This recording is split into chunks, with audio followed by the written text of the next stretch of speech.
Good morning and welcome to the Position of Ease movement meditation of the Bedford Learning Circle channel. I got a recent question, a series of questions actually, regarding the position of ease, and I'll just run through these. There's three different questions here. What started local, as in a neck, turned quickly into a global and body. Then the body would momentarily stop in positions that caused me to feel a bit nauseated, then move in and out of that repeatedly. Am I doing anything wrong? The answer to that is no, you're not doing anything wrong. It's more a question of what's going on in the body that's creating that. If that particular motion happens to be a high neck, specifically something that is creating a very significant extension at the neck.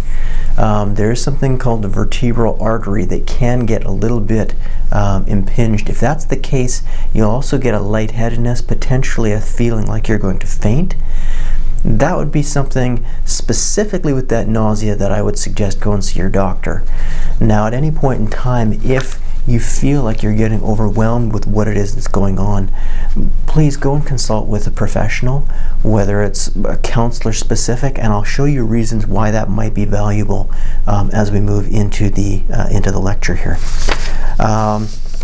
So what I want to do is draw out a few different concepts in this particular question. One is that of how the body compensates.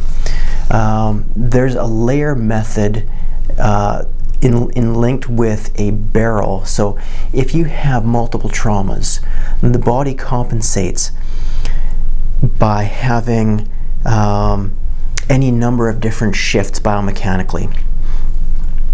As the traumas build up, the body compensates more and more and more. And typically, the autonomic nervous system, which controls you, is in a very nice balance of the sympathetic nervous system, which is your fight, flight, and freeze, and your parasympathetic nervous system, which is your rest, digest, and heal. Now, your sympathetic kicks on in emergency situations very specifically so that it can protect you. Run from the bear. Okay? Usually once that's done, the body will then release the energy of that and move back into a neutral balance. The diagram that you're seeing in front of you there now shows when the body is in balance, then the body can move back to that parasympathetic and be relatively happy. But that's only when the barrel is not full. When the barrel gets full, the body takes a stance of, okay, I don't know when the next trauma is going to occur, which means it will tip that autonomic scale towards the sympathetic side.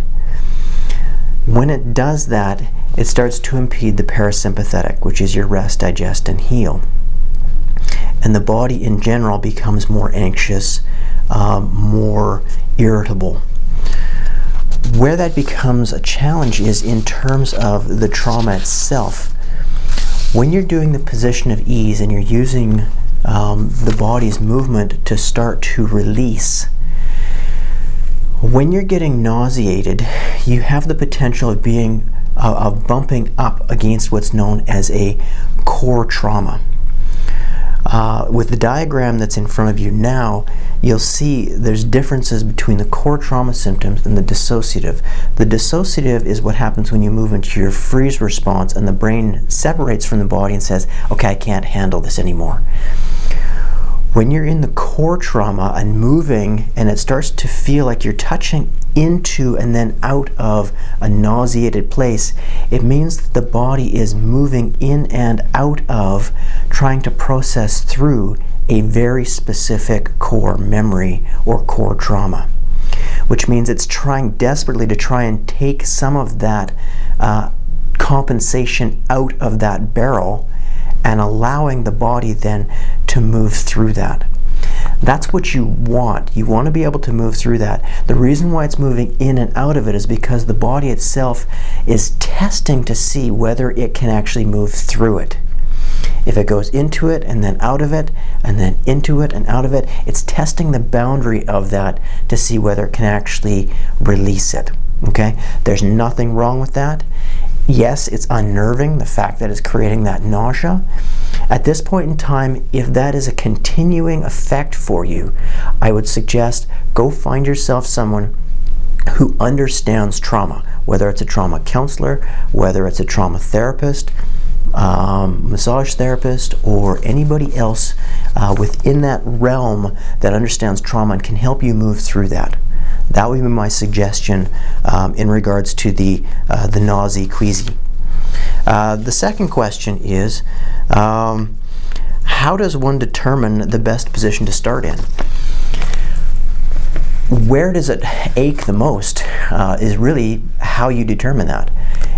If it ends up being low back that you're looking for, I would suggest try starting with a neck, as you say, and as it moves into the body, just realize that it's going to move into the area of most concern. With that also, I would suggest potentially a seated. There is no right or wrong in terms of whether you do something standing, whether you do it seated, whether you do it laying down. So don't get hung up on that. In terms of whether you use a full body standing, don't make that the focus of what it is that you're trying to get out of the position of ease. You're trying to move through the area that you have concern over. So if it happens to be a knee, lay down, do a release on the knee. There is no right or wrong position to start. There's no right or wrong way of doing this. It's no prejudice. It's just letting the body move and move back through the cycles. Observe, move, balance, and release. Any further questions on that, by all means, feel free to give me a shout or write another question on the YouTube, and we'll go from there. Thank you very much for the questions, and keep them coming.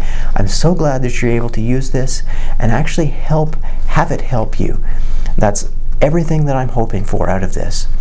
Look forward to seeing you soon, or look forward to having you review more of the videos. Thank you.